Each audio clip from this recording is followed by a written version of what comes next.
Good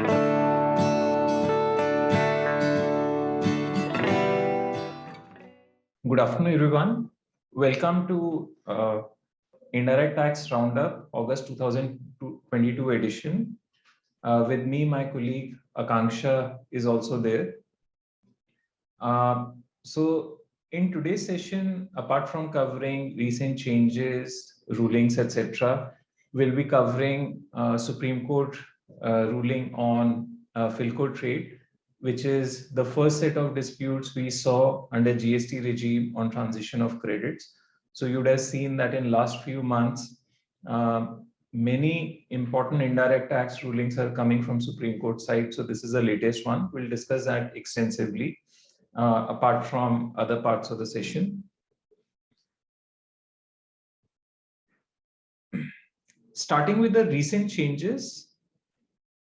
So after Supreme Court ruling in case of Mohit Minerals, there was a lot of talk about whether the GST Council's recommendations are binding or they are recommendatory in nature. So recently, Union Finance Ministry put her position before the Parliament. So what she said was that the judgment of Supreme Court in Mohit Minerals do not alter the constitutional mechanism of GST Council, that remains intact. As far as the recommendations pertaining to GST law, she said that the recommendations are only having persuasive value because the GST laws have to be amended through legislative process. So the legislature has supremacy. But as far as subordinate legislations are there, like rules, procedures, etc., GST Council's recommendations are binding.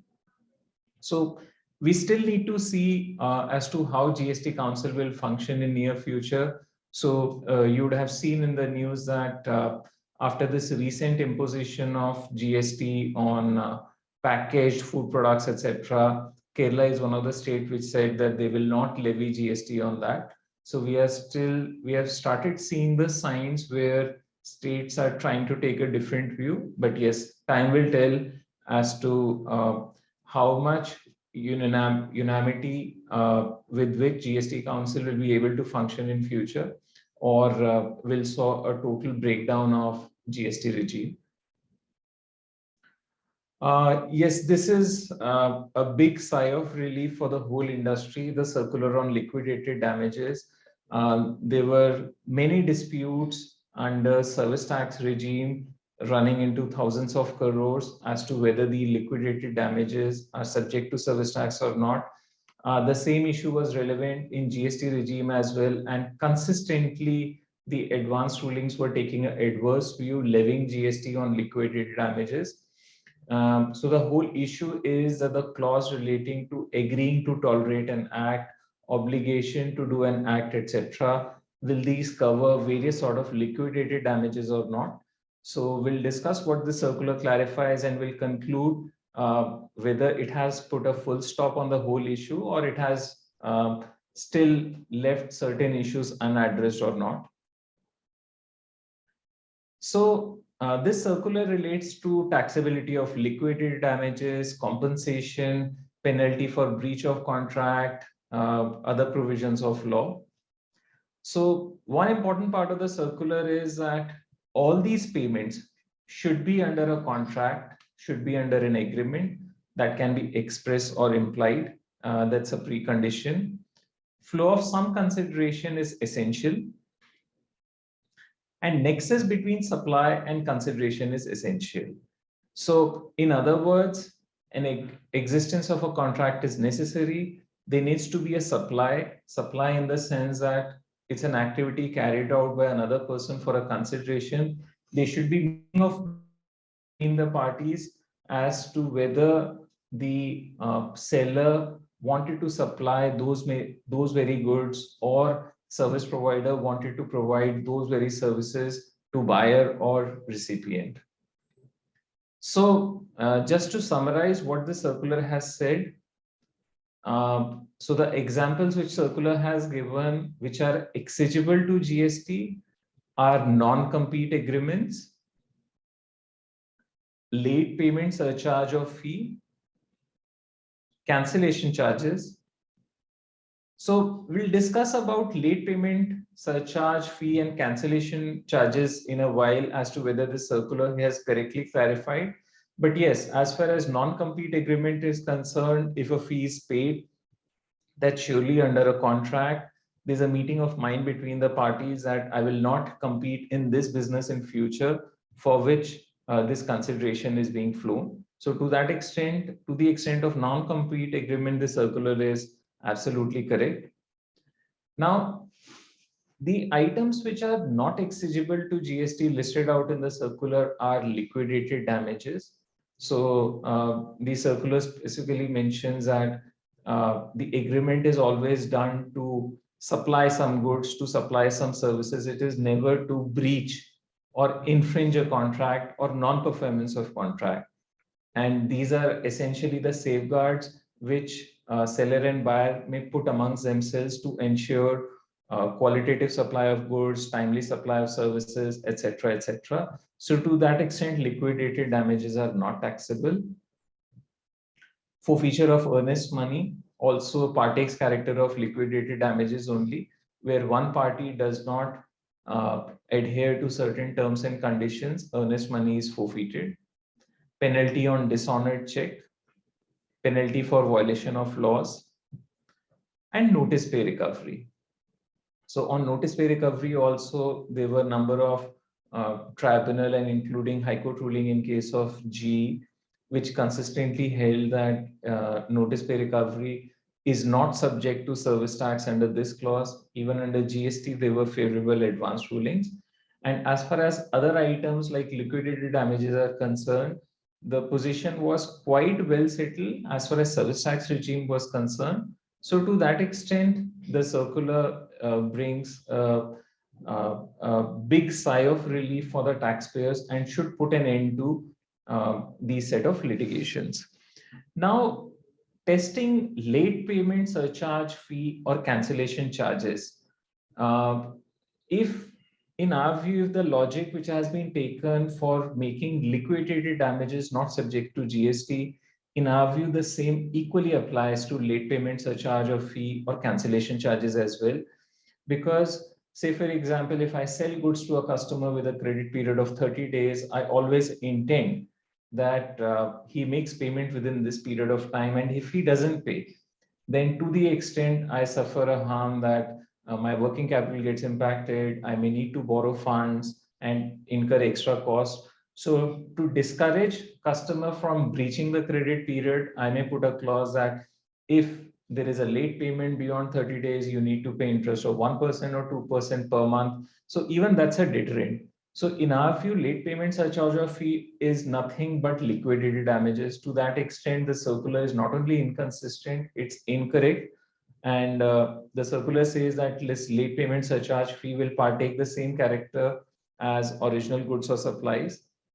Same way for cancellation charges also, that suppose I book a hotel where I have to stay, and just before the date of arrival, I cancel the booking and the hotel charges cancellation charges.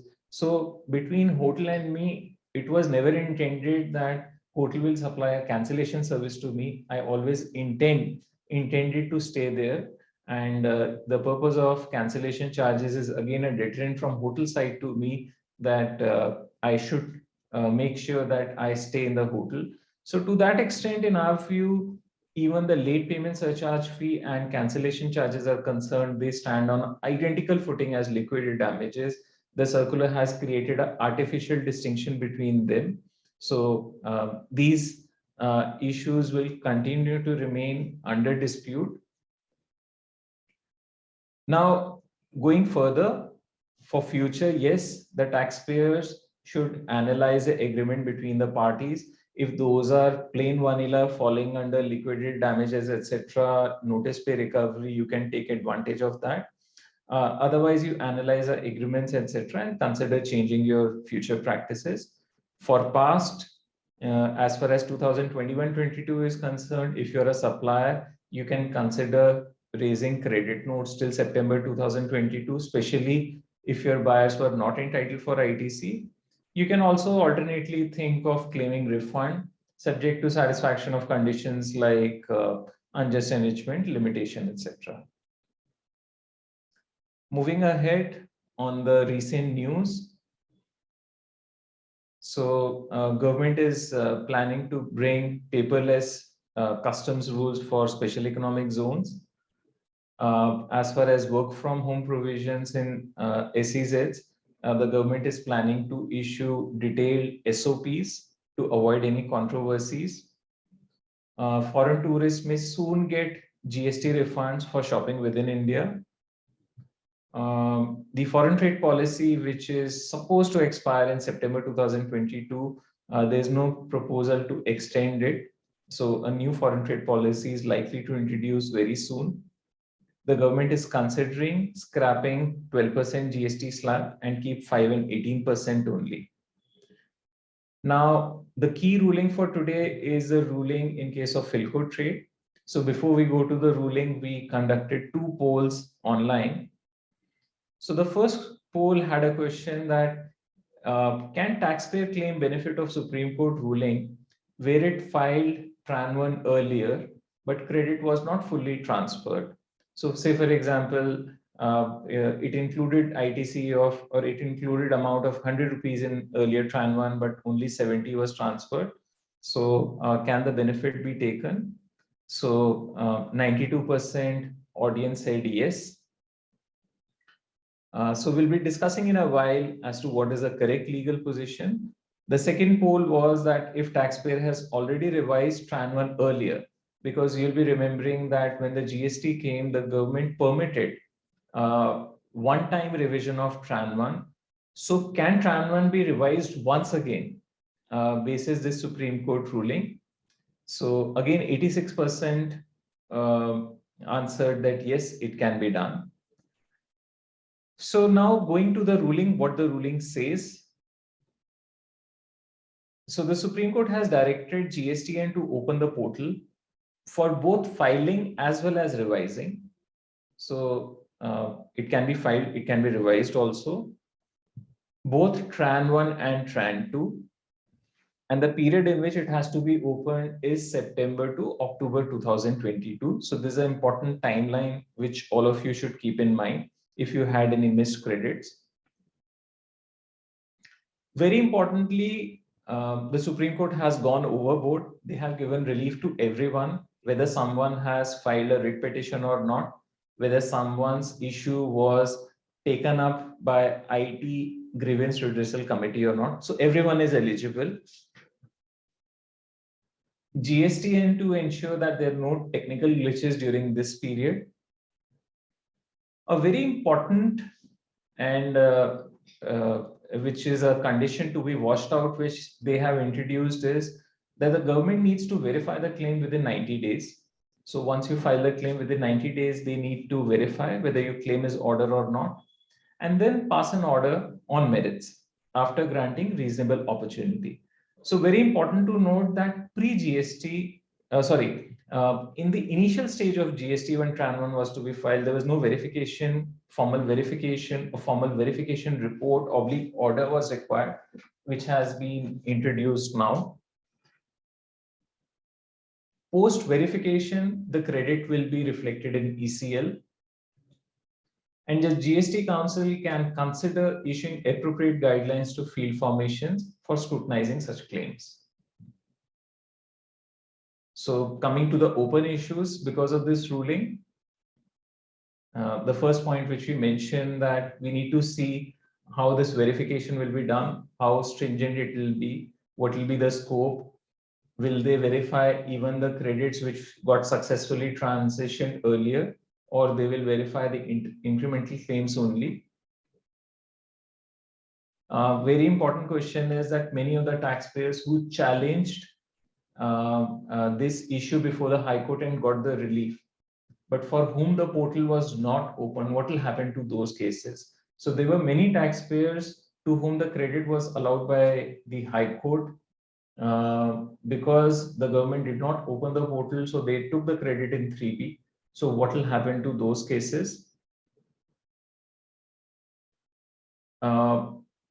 If Tran 1 was not filed earlier, yes, benefit will be available.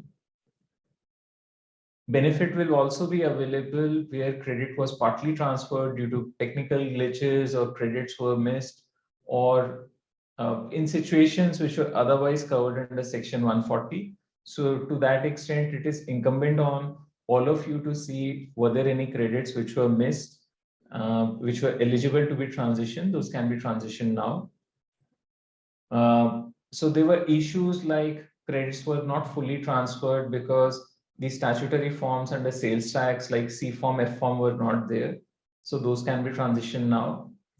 Credit of cesses, they stand on a similar footing. The matters are before Supreme Court. So if any taxpayer is interested in litigation, if they have high stakes of cesses, etc., they can consider taking now also, even if not taken earlier. Yeah, but as far as the taxes which were paid post introduction of GST, like service tax on ocean freight or CVD or SAT paid due to non-fulfillment of export obligations, because those events occurred after introduction of GST, so those will be unaffected by this. Those you cannot claim under Tran 1 because those were not legally due credits on 30th June 2017. So yes, under Section 140, you can file refund claims, and many tribunals are consistently allowing refund in such cases. So now coming to the section of other rulings, I'll hand over the session to Akanksha, who will take it forward. Thank you, Puneet. So good afternoon, everyone. So we'll be starting with the Supreme Court ruling in the case of Pradeep Goyal. So this ruling was with respect to the recommendations to the states on matter relating to GST. So there has been an issue in the past as well, that whether all the notices and communications given by the authorities, state authorities or the center, whether there should be a disclosure of DIN, is it mandatory or not? So regarding that, there was a circular which was issued in the past in 2019, which clearly clarified that it is mandatory to be issued in, it has to be specified in all the communications. However, still there were misses in the notices, etc., issued by the state authorities.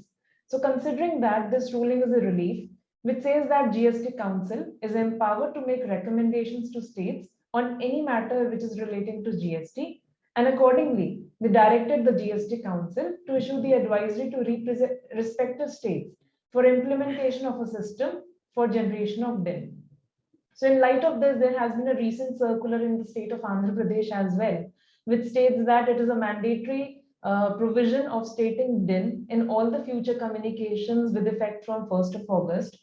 So it's an important thing. And in case there is any notice which has been issued without a DIN, it is better to reply to the authorities that it is missing, and they do correct it and issue the fresh notice. Moving on to the High Court rulings. So in the case of Louis Dreyfus Company India Private Limited, the issue was pertaining to the refund of GST paid on ocean freight charges. So the High Court relied on the Supreme Court ruling of Mohit Minerals that we discussed in the beginning of our session today. And they held that refund should be granted within 6 weeks along with applicable interest. So interestingly, they relied on a judgment of ADI Enterprises, which stated that the interest shall be computed within 4 weeks, starting from the date on which all the documents will be submitted with the authorities. Then in the case of DPG Bidar, the issue was relating to GST exemption on annuity paid for construction of roads. So there has been a circular in the past relating to the taxability of annuity of construction of roads, which clearly states that it is not exempt and it will be taxable, as this is different from the free access of roads, bridges, etc., which is specifically exempted under the exemption notification. So the High Court held that annuity paid to the concessionaries or the toll collectors should be treated at par with the toll charges and hence should be exempt. And they quashed the circular 150/2021 in this light. Moving on to the advanced rulings. So there was a AAR ruling in the case of Golden Toby Private Limited. wherein the issue was related to extra packs of cigarettes which were being supplied in addition to the main supply of cigarettes without GST.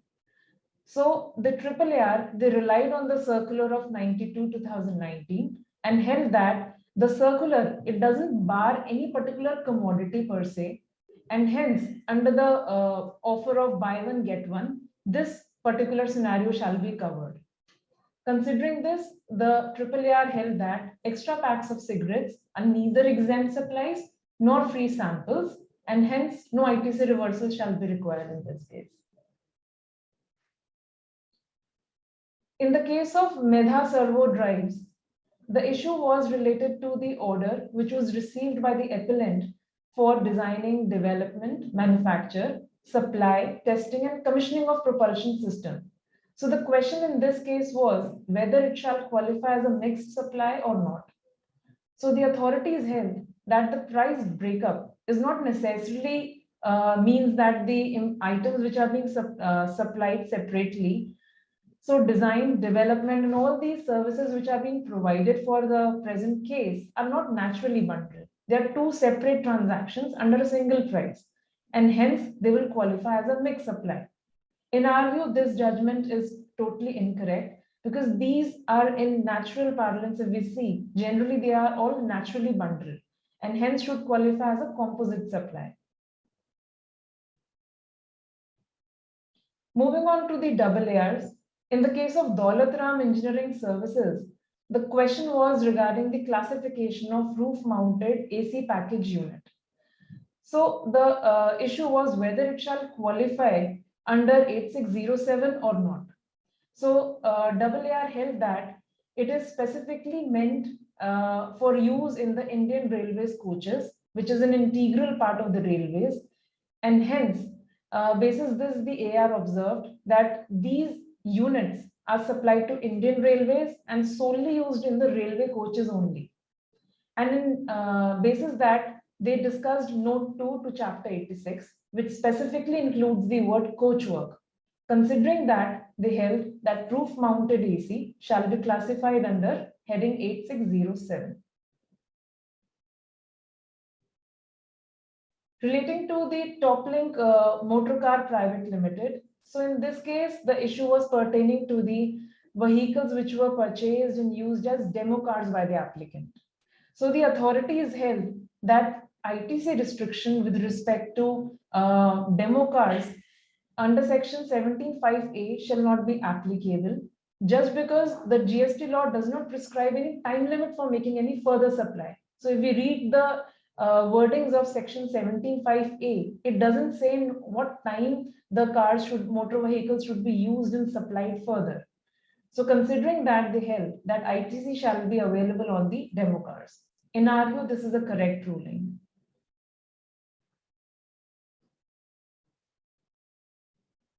So the synopsis of the whole roundup that we discussed so far.